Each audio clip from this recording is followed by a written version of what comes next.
पिछले अध्याय में हमने देखा कि कैसे पिता धर्म का पालन करते हुए राजा शांतनु ने देवी गंगा को पुत्र हत्या करने से रोका। तब देवी जानवी ने उनको पुत्र हत्या का कारण बतलाया कि उनके ये 8 पुत्र असल में 8 वसु थे। उनकी कहानी बताकर गंगा अपने पुत्र के साथ शांतनु को छोड़कर चली जाती हैं। जानवी के शांतनु को त्यागने के बाद शांतनु का संसार तो जैसे बिखर सा जाता है। उन्हें उनका जीवन निरर्थक लगने लगता है, जैसे आत्मा शरीर को छोड़ के चली गई हो और बचा है सिर्फ भौतिक शरीर। परंतु क्योंकि वे धर्मात्मा व्यक्ति थे, उन्होंने अपने दुखों का साया अपनी प्रजा पर नहीं पड़ने दिया। ऐसी थी राजा शांतनु की महानता।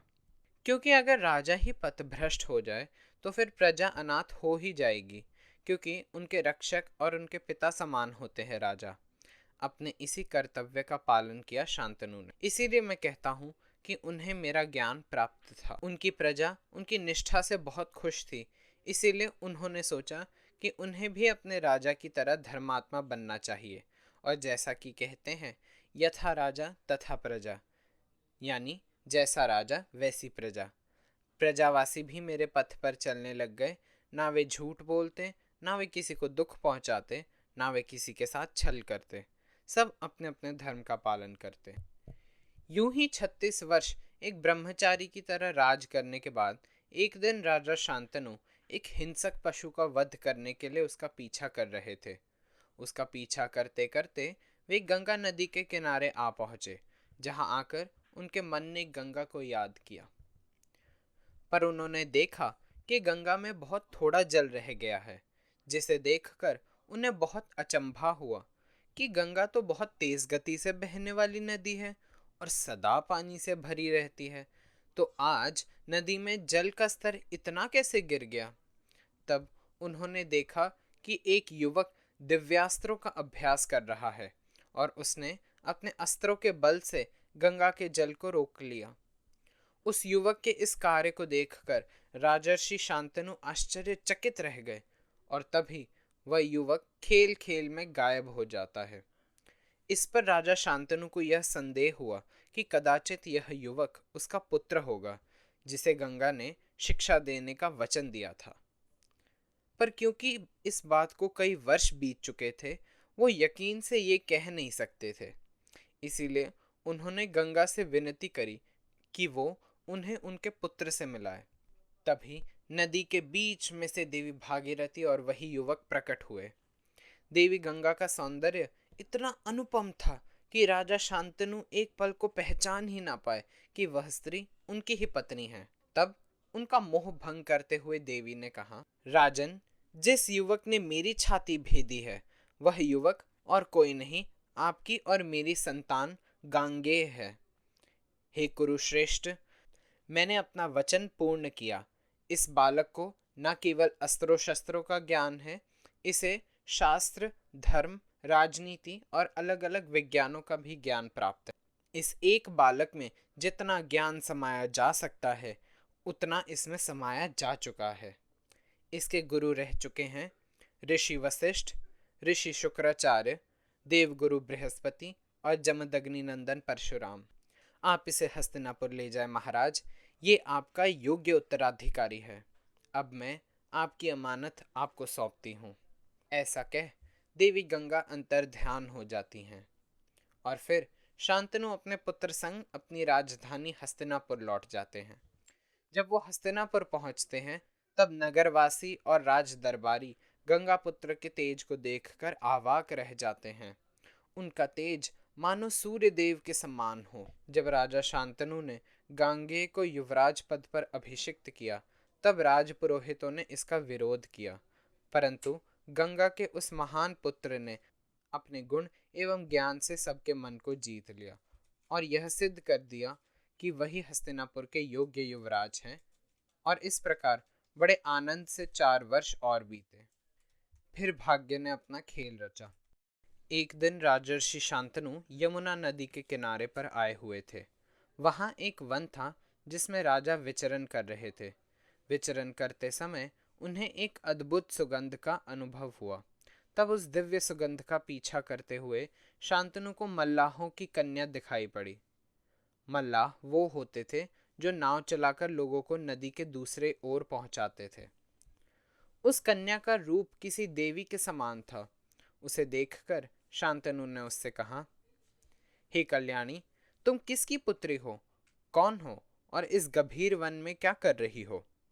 इस पर उस दासराज पुत्री ने कहा, राजन, मैं निषादराज कन्या हूँ, पिता की आज्ञा पर नाव चलाती हूँ। राजा शांतनु उसके सौंदर्य, माधुर्य और सुगंध से मोहित हो गए और यह निश्चित किया कि वह इसी स्त्री को अपनी पत्नी बनाएंगे। ऐसा निश्चय कर वह निषाद राज के पास गए उनकी कन्या का हाथ मांगने। शांतनु की इच्छा सुनकर दासराज ने राजर्षि से कहा, हे महान पुरुवंशी राजा, यह सुंदर एवं भाग्यशाली कन्या जब से मेरे जीवन में आई है तब से मुझे इसके विवाह की चिंता सता रही है, क्योंकि इस दिव्य कन्या का हाथ मैं किसी श्रेष्ठ वर को ही देना चाहूंगा। इसी से जुड़ी मेरे मन की एक अभिलाषा है। हे हस्तिनापुर नरेश, आप सत्यवादी और धर्मात्मन हैं। मुझे आप जैसा वर कहीं और नहीं मिलेगा, इसीलिए आप एक प्रतिज्ञा लीजिए। पर प्रतिज्ञा बताते समय दासराज को संकोच हुआ। तब राजर्षि ने कहा, हे निषादराज, निसंकोच होकर अपनी शर्त बताएं। यदि वचन देने योग्य होगा तो मैं अवश्य दूंगा, यदि ना हुआ तो मैं कदापि नहीं दे सकता। अब कथा को यहाँ रोककर मेरी परिभाषा के बारे में सोचना चाहिए। यहाँ शांतनु ने मेरा पूरा पालन किया है। उन्होंने भविष्य में आने वाले संकट के बारे में पहले से ही सोच लिया और बिना सोचे कोई वचन नहीं दे डाला। जैसी भूल राजा दशरथ ने की, जहां उन्होंने कैकेयी को 2 वरदान दे डाले जो अंततः उनकी मृत्यु का कारण बने। इसीलिए वचन देने से पहले व्यक्ति को कुछ सोच लेना चाहिए। अब कथा पर वापस चलते हैं। शांतनु की बात का उत्तर देते हुए निषादराज ने अपनी बात रखी और कहा, हे दयालु नरेश, आपको यह प्रतिज्ञा लेनी पड़ेगी कि मेरी पुत्री जिस पुत्र को जन्म देगी वही हस्तिनापुर का अगला नरेश बनेगा। जैसा कि मैंने कहा कि राजा शांतनु को मेरा ज्ञान था, उनके मन में अवश्य कामुक इच्छाओं की अग्नि दहक रही थी, किंतु उन्होंने उस कामाग्नि को अपने ऊपर हावी नहीं होने दिया और बिना शर्त स्वीकार करे वे हस्तिनापुर को लौट आए। किंतु उस निषाद कन्या को ना पाकर महाराज उदास रहने लग गए। धीरे धीरे उदासीनता उन्हें अपने ग्रास में ले रहा था। एक दिन देवव्रत ने अपने चिंताग्रस्त पिता से पूछा, पिताश्री, ऐसे मंगलमय समय में आप चिंता से त्रस्त क्यों हैं? देखिए, हर ओर से आपका मंगल ही हो रहा है। आपकी प्रजा प्रसन्न है, आपका उत्तराधिकारी आपके पास है। आपकी चिंता का क्या विषय है? इस पृथ्वी के सभी नरेश आपके अधीन हैं, तो यूं चिंता आपको शोभा नहीं देती। आप इतने शोकाकुल रहते हैं कि ना आप मुझसे मिलते हैं, ना शिकार पर जाते हैं। यहाँ तक आपके चेहरे का रंग भी उड़ पड़ा है।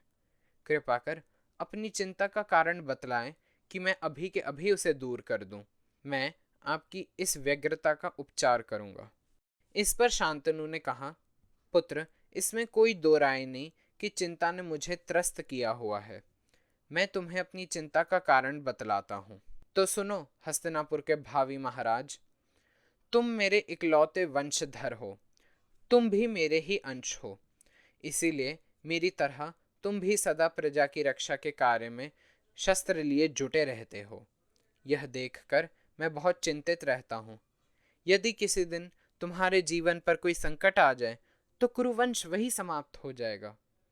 पर मैं यह अवश्य मानूंगा कि तुम अकेले सैकड़ों पुत्रों से श्रेष्ठ हो और मैं पुनः व्यर्थ में विवाह नहीं करना चाहता, किंतु वंश रक्षा हेतु मुझे पुनः विवाह की कामना हो रही है। यही मेरी चिंता का कारण है। पिता की चिंता का कारण जानकर देवव्रत बड़े बूढ़े मंत्रियों के साथ निषादराज के निवास स्थान पे पहुंचे।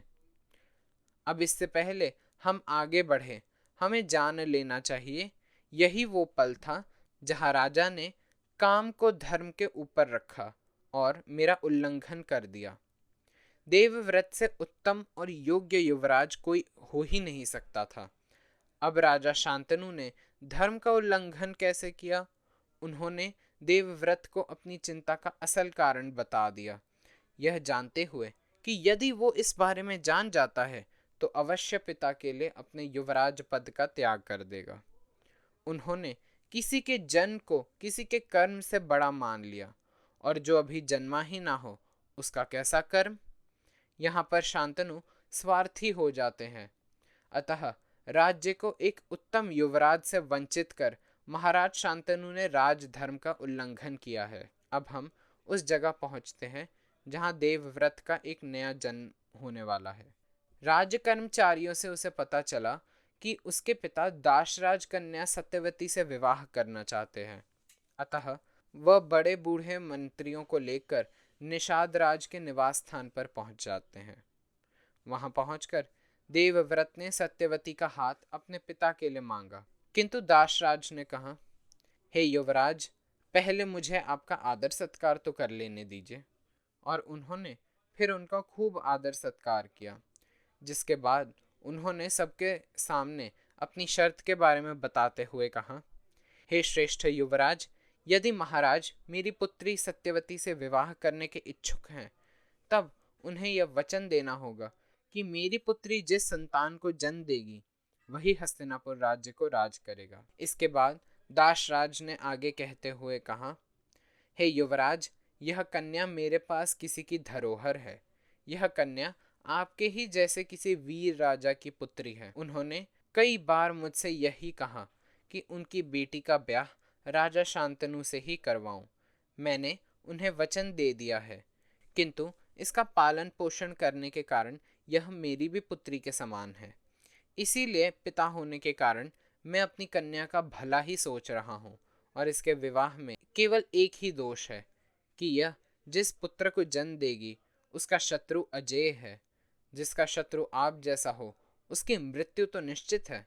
इसीलिए मैंने राजा से ये वचन मांगा। यह सुनकर देवव्रत मौन रह गए कि वही अपने पिता के दुखों का कारण है। इसीलिए अपने पिता के कष्टों को दूर करने के लिए देवव्रत ने प्रतिज्ञा लेते हुए कहा, हे निषाद राज, मेरी यह सच्ची प्रतिज्ञा सुनो और ग्रहण करो, क्योंकि अब जो मैं कहने जा रहा हूं वो किसी मनुष्य ने ना कभी कहा है और ना कभी कहेगा।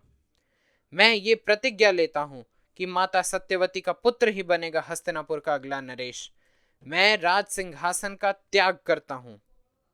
फिर भी निषाद राज संतुष्ट नहीं थे और उन्होंने देवव्रत को संबोधित करते हुए कहा, हे शत्रु दमन करने वाले युवराज, मुझे विश्वास है कि आप अपने द्वारा की गई प्रतिबद्धता का सम्मान करेंगे। अपने पिता की तरह आप एक सदाचारी व्यक्ति हैं, लेकिन आपके बच्चे मेरे नवासों के लिए समस्या पैदा करना शुरू कर सकते हैं। यह सुनकर देवव्रत ने पुनः एक प्रतिज्ञा लेते हुए कहा, हे क्षत्रिय गण, हे देवगण, हे सारे ग्रह नक्षत्र, मैं गंगापुत्र देवव्रत 10 दिशाओं धरती और गगन को साक्षी मानकर आज यह प्रतिज्ञा करता हूं कि आजीवन संतानहीन ही रहूंगा। हे दाशराज, मैं यह प्रतिज्ञा करता हूं कि आजीवन ब्रह्मचारी रहूंगा, जीवन भर विवाह नहीं करूंगा, निसंतान ही जीऊंगा, निसंतान ही मरूंगा। ये मेरी अखंड भीष्म प्रतिज्ञा है। ऐसी भीषण प्रतिज्ञा करने के बाद आकाश में बिजली कड़की। देवव्रत की ऐसी प्रतिज्ञा सुन सारे देव, ऋषि, अप्सरा और गंधर्व आकाश में आ जाते हैं और उन्होंने देवव्रत को नमन करके उनके ऊपर फूलों की वर्षा करी और कहा, धन्य हो, यही भीषण प्रतिज्ञा करने वाले का नाम पड़ेगा भीष्म। हाँ, यही भीष्म कहलाने योग्य है। दाशराज भी भीष्म की इस प्रतिज्ञा को सुनकर अवाक रह गए और उनके रोंगटे खड़े हो गए, और अगले ही पल उन्होंने कहा, मैं अपनी कन्या महाराज को देता हूँ। इसके बाद भीष्म ने सत्यवती से कहा, माते, आप रथ पर विराजे, आपको आपका घर बुला रहा है। और रथ में बैठकर दोनों हस्तिनापुर को लौट गए। अब बारी है कि क्यों सारे दिव्य पुरुषों ने देवव्रत यानी भीष्म पर पुष्पवृष्टि करी और उसका नाम भीष्म रखा। जगत के रचयिता ने जब जीवन का निर्माण करा तब उनकी मृत्यु का समय काल भी उन्होंने निर्धारित कर दिया था, क्योंकि संसार का यही नियम होता है कि जिसने जन्म लिया है उसकी मृत्यु अटल है। इसीलिए सृष्टि को चलाए रखने के लिए उन्होंने काम वासना की भी रचना करी, जिसके कारण प्राणी मैथुन या संभोग में लिप्त होकर अपने जैसे ही प्राणियों को जन्म दे सके। इसीलिए हर मनुष्य को अपनी कामुक इच्छाओं पर नियंत्रण पाना इतना कठिन लगता है, क्योंकि प्रकृति यही चाहती है कि वह काम वासना में लिप्त होकर किसी के साथ शारीरिक संबंध बनाए और संतान को जन्म दे। इसीलिए जो काम वासना पर वश पा लेता है वो न केवल ईश्वर से जुड़ जाता है अपितु महान हो जाता है, क्योंकि वो प्रकृति के नियम के परे जा चुका है। उसने उस इच्छा का त्याग करा है जो मनुष्य को ईश्वर से दूर करता है। इसीलिए देवव्रत का नाम पड़ा भीष्म, और उसके ऐसी प्रतिज्ञा लेने के कारण इतिहास में उसका नाम सदैव आदर से लिया जाएगा। जब राजा शांतनु को अपने पुत्र की इस भीषण प्रतिज्ञा के बारे में पता चला, तब उन्होंने भीष्म से कहा, हे मेरे निष्पाप और गुणी पुत्र, मैं तुम्हें इच्छा मृत्यु का वरदान देता हूँ। जब तक तुम नहीं चाहोगे, मृत्यु का साया तुम्हें छू भी ना पाएगा। तुम्हारी अनुमति के बिना वो तुम्हारे निकट आने की भी चेष्टा नहीं करेगा। आने वाले अध्याय में हम जानेंगे कि कैसे राजा शांतनु को सत्यवती के साथ चित्रांगद और विचित्रवीर्य नामक 2 पुत्रों की प्राप्ति होती है, तथा उनके विवाह का प्रसंग, और धृतराष्ट्र, पांडु और विदुर का जन्म कैसे हुआ, जहां से महाभारत की कथा अपनी गति पकड़ने लगेगी। लाइक, शेयर और सब्सक्राइब करें अगर आपको हमारी वीडियोस पसंद आती हैं। आप वीडियो पर कमेंट भी ज़रूर करें और अपने विचार और अपने प्रश्न व्यक्त करें।